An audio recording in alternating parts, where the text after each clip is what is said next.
Quanta luz neste ambiente, descendo sobre nós, vibrando em nossa mente. Quanta luz, pois assim em prece, como a alma cresce aos olhos de Jesus.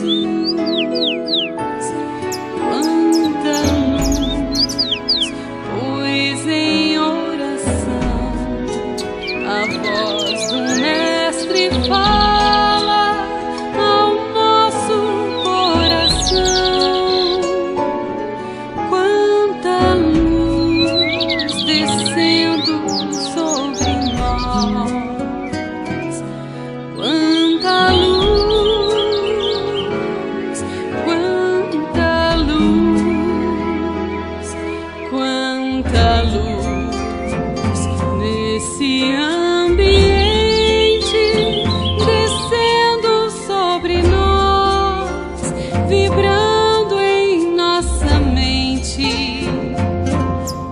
Quanta luz, pois assim em prece, como a alma cresce aos olhos de Jesus. Quanta luz, pois em oração a voz do Mestre fala ao nosso coração. Quanta luz descendo sobre nós, quanta luz,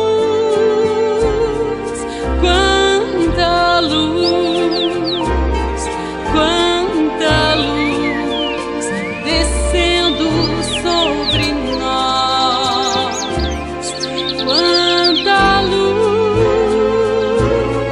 quanta luz, quanta luz.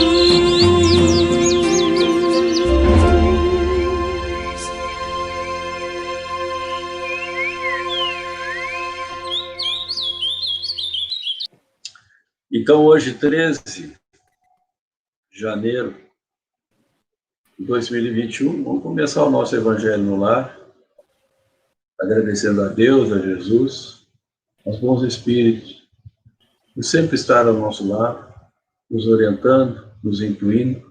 Às vezes nós não os ouvimos, mas eles estão sempre ali, nos olhando, nos assessorando.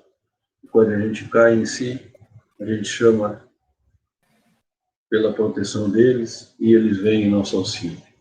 Por isso, agradecemos a Deus por termos esta dádiva em nosso caminho, em tantas existências, aqui no planeta Terra ou em qualquer outro planeta.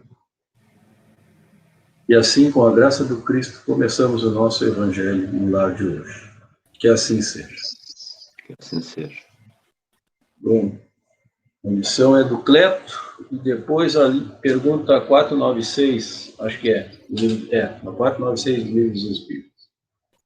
A lição do Cleto Brutus, o livro, vamos ver o nome do livro de novo, Em Paz com a Vida, eu sempre troco o nome desse livro.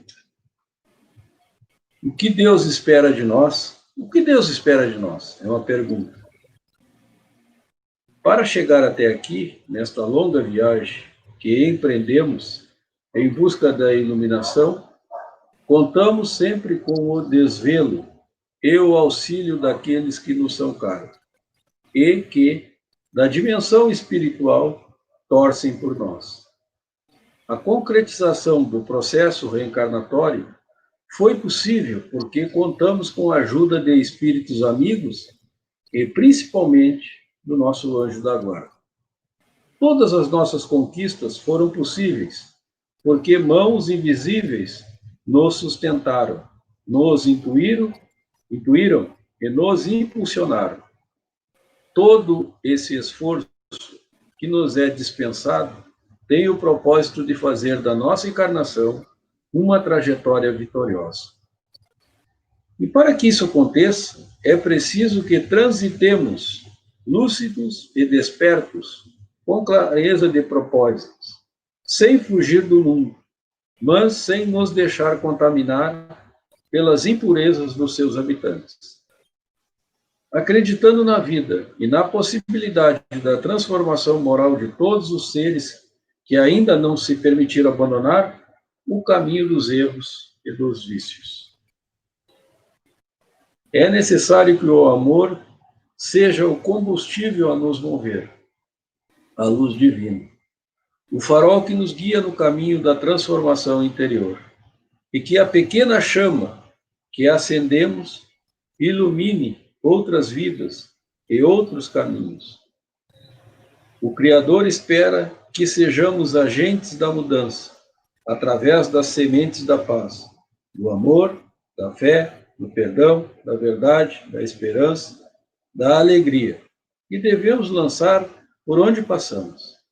Instrumentos da divindade na compreensão do consolo e na caridade em favor daqueles que compartilham conosco as experiências terrenas, e que vivamos de forma consciente, sem automatismo, percebendo-nos como espíritos imortais em processo de evolução contínua, sentindo e vivenciando cada acontecimento. É fundamental que os ensinamentos da doutrina dos espíritos possam penetrar na nossa alma, para que, quando chegar o momento da nossa viagem de retorno à dimensão espiritual, de onde viemos, possamos vivenciar essa passagem de forma harmoniosa, sem nos perturbar com as turbulências que poderão advir, sem ter que sofrer pela consciência atormentada pelo remorso dos equívocos que cometemos e, sobretudo, sem necessitar dos estágios purificadores nas regiões de sofrimento. Se fomos abençoados com o conhecimento da doutrina consoladora, é porque renascemos para ser um elo com a fé raciocinada, com a luz, com a paz, e para contribuir com a regeneração da humanidade. Por isso tudo, Deus, Jesus, a espiritualidade superior, nossos amigos espirituais, torcem por nós e não medem esforços para nos ajudar, os bons propósitos, sejamos dignos dessa proteção. Aí, Beto Brutus. E aqui, o que Deus espera de nós, né? É a pergunta dele, né? E ele responde, né? Porque, bueno, nós temos essa compreensão melhor da por que nós estamos aqui, para onde nós vamos. Nós temos essa compreensão, né? E se a gente não fizer dessa compreensão um meio de vida, um modelo de vida nosso, de nada nos difere de um ateu, que faz boas ações, que faz caridade. De nada nos difere de outras concepções religiosas que praticam a caridade e que praticam a reforma íntima, né? E a reforma do homem e da mulher melhor. Então, essa é uma compreensão que a gente precisa, como diz o Cleto, aplicar. E Deus espera que nós, por nós termos essa bênção de ter essa compreensão, devemos aplicar no nosso dia a dia. Distribuir, como ele diz ali, as sementes da paz, do amor, da fé, do perdão, da verdade, da esperança e da alegria. É semente boa para ninguém botar defeito. E se a gente conseguir semear um pouco dessas aqui, bueno, a nossa colheita será boa também. É isso, né, mano? Eu acho bem interessante o texto, né, quando ele fala o que Deus espera de nós, né? Deus espera de nós tudo, né? Ao mesmo tempo, nos proporciona o livre-arbítrio, né? Para nós tomarmos as nossas decisões. Mas isso tudo atrelado a uma grande responsabilidade, né? Porque é fácil a gente saber que tem o livre-arbítrio. O difícil é fazer a escolha certa, né? E depois ele diz assim, né? Que ninguém está sozinho, né? Isso. Muitas vezes o nosso mentor, o nosso anjo guardião, nos intui, nos assopra no ouvido e nós nos afastamos, não damos ouvido. Ele também se afasta, respeita as nossas decisões. Mas depois, como tu disseste, quando a gente se volta a eles em prece, em oração, eles se aproximam e aí estendem a mão. Tudo depende de nós, né? Não nos forçam a nada, nos dão toda a liberdade. E aí a grande questão dessa história toda é a responsabilidade na hora de tomar a decisão. É isso aí. É isso. Está bem claro, né? Não tem muita discussão em cima disso, mas tá claro, o Espírito, ele é um pai com o filho, né? Ele fala uma vez, fala duas vezes, ele permanece falando o resto da vida dele para o filho, né? O caminho do bem. Agora, depende do filho, da filha, né? Qual é a decisão que ele vai tomar, né? Se ele enveredar por um caminho tortuoso, não foi culpa do pai, por conta dos conselhos que atormentou o filho, vamos dizer assim, no caminho do bem. E assim é o nosso espírito protetor, ele fala, nós não demos bola. Aí se afasta um pouquinho, tá, vamos ver o que esse louco vai fazer. Aí deixa, né? Deixa rolar. E aí vem a dor, nós se atraquemos a pedir ajuda, pedir pelo amor de Deus. Daqui a pouco vem a choradeira, né? Aí vem a choradeira e ele volta. Mas é isso, essa lição do Cleto que Deus espera de nós. E a 496, a pergunta, seguindo o nosso estudo, eu encordoei aqui estudando o espírito protetor, e eu achei legal isso. Ontem nós tivemos o quê? Eu acho que... só a discussão dessa pergunta 495.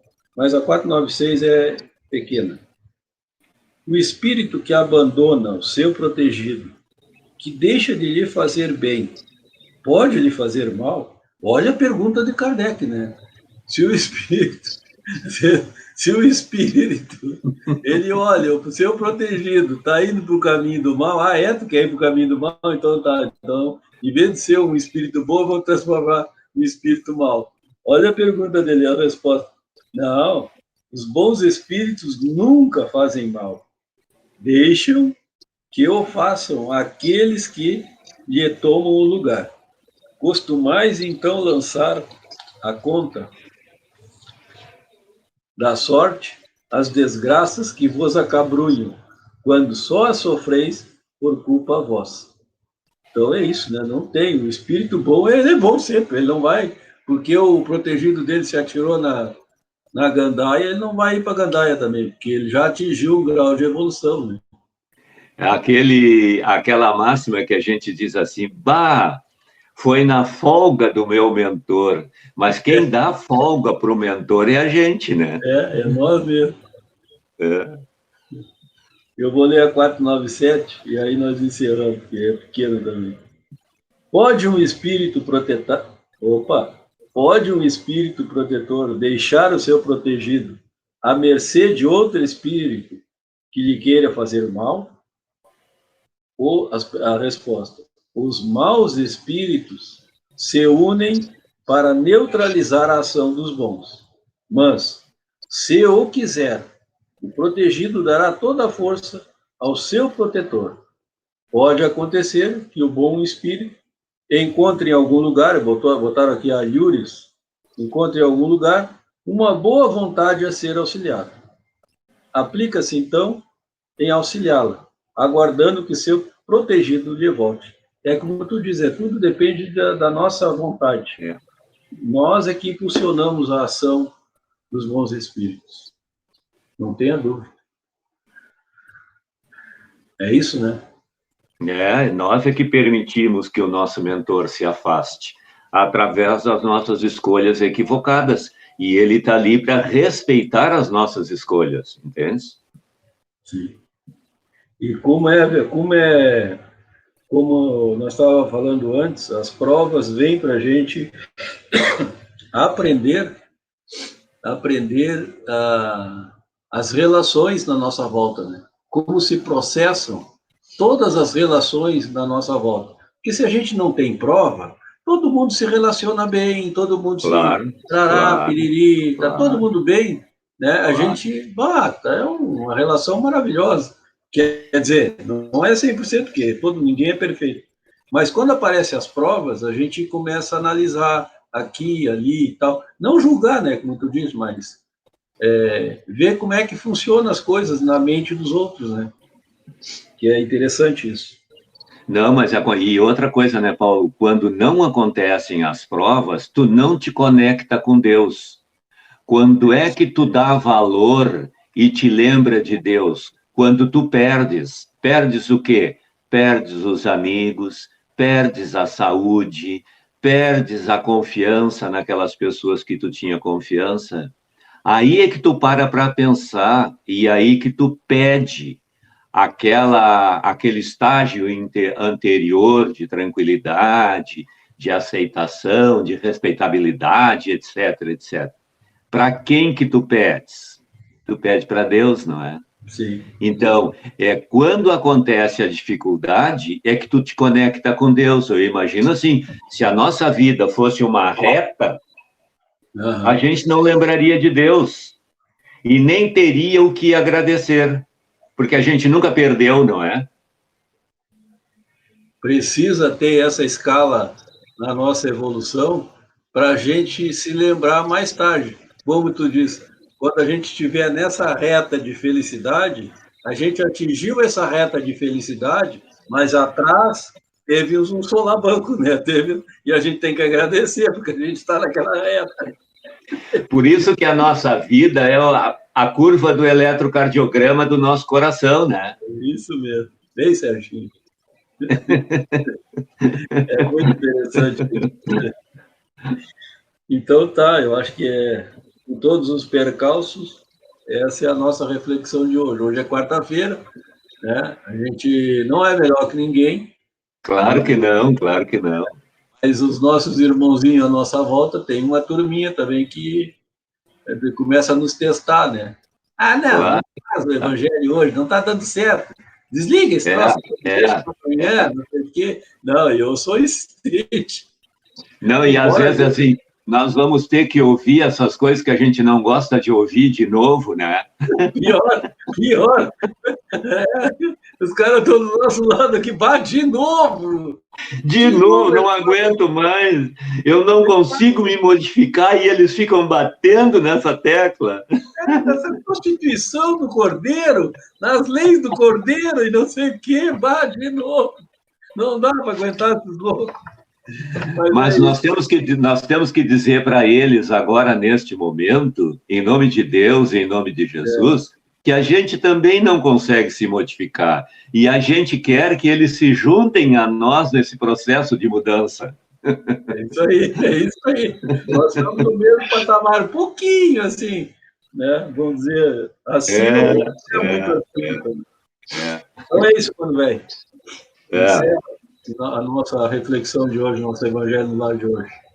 Então tá, em nome de Deus, em nome de Jesus, mais uma vez agradecemos a oportunidade de estarmos reunidos nesta quarta-feira através desses recursos aí tão maravilhosos da internet que a ciência está nos proporcionando, né?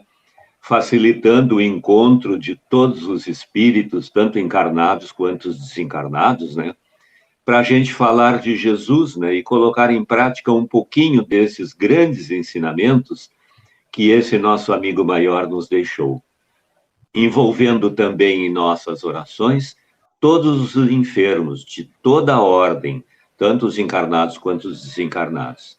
Que tenhamos todos nós um dia de hoje proveitoso, que possamos deixar neste dia marcas importantes na nossa existência aqui no plano físico, sempre pensando que o dia de amanhã será sempre melhor do que o dia de hoje. É sempre mais uma oportunidade na nossa escala evolutiva.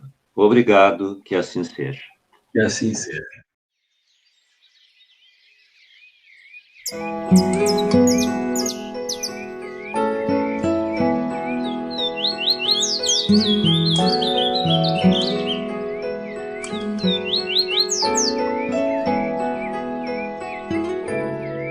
Quanta luz neste ambiente descendo sobre nós, vibrando em nossa mente.